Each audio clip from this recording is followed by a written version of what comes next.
At 4:30 p.m., 30 minutes after the prison's scheduled visiting hours had ended, Jack Green was summoned to the visitation area.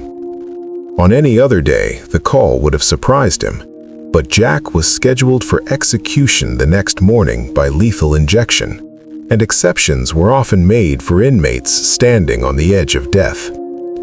Reluctantly, he left his cell, escorted by 2 guards, and walked down the cold, gray corridor.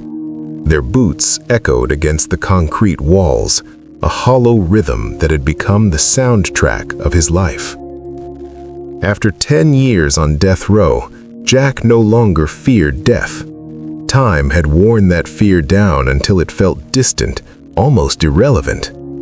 Death no longer seemed like an ending. It felt like an exit from a life that had long ago lost meaning. Days of identical routines, tasteless food, and a constant erosion of dignity. Acceptance had settled in quietly, replacing terror with numb calm.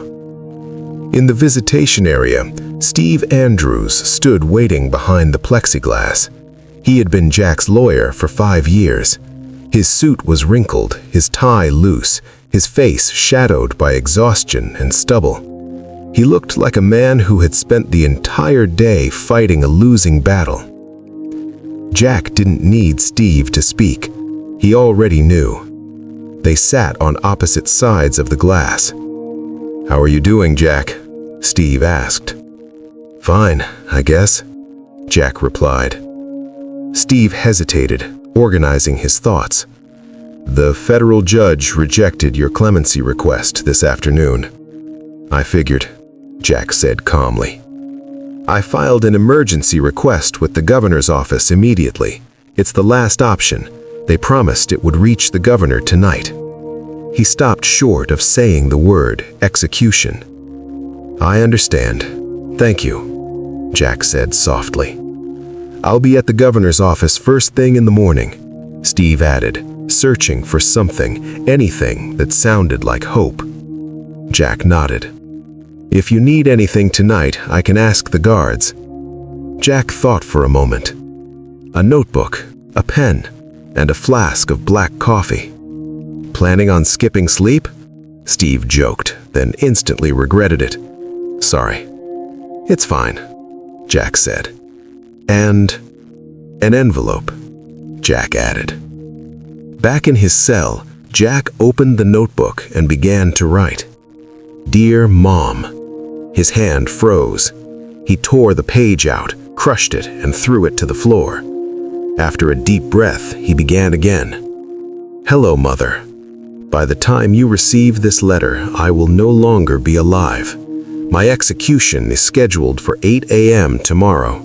It's almost 8 p.m. now, 12 hours to go. I'm not afraid. I'm not even sad. I believe I deserve this. I've done terrible things. But when I look back on my life, I see how much of it began with you. Do you remember kindergarten, when I punched a boy and stole his food?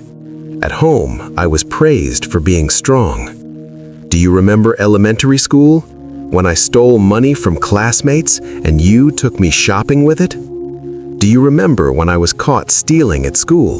You defended me, said it was a mistake. Do you remember my first stolen bicycle? You helped hide it. The jewelry from the neighbor's house, you sold it. Juvenile detention, you smuggled drugs for me to sell. My first stolen car, you hid it for a month. Each time you taught me the same lesson. Dominance was strength. Wrong was right if you won.